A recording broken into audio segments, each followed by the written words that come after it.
ఏ ముఖ్యమంత్రి ఈరోజు కూర్చున్నా, గతంలో కూర్చొని ఉన్నా దానికి మూలకారకుడు ఎవడు? పొట్టి శ్రీరాములు. ఆయనే లేకపోతే, ఆయనే బలిదానం లేకపోతే మనకి ఈ రోజున ఆంధ్ర రాష్ట్రం అనేది ఉండేది కాదు.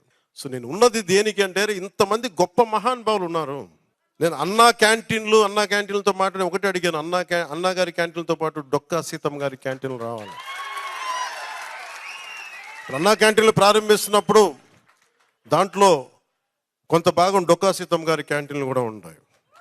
దేనికి పెట్టుకోవాలి డొక్కా సీతమ్మ గారి? ఎందుకంటే అసలు మనకి ఈ రోజున ఒక పూట భోజనం పెట్టడానికి హోటల్లో పెట్టేయచ్చు, కొని పెట్టేయచ్చు. ఆ రోజుల్లో కట్టెలతో వండాలి, వర్షాలు.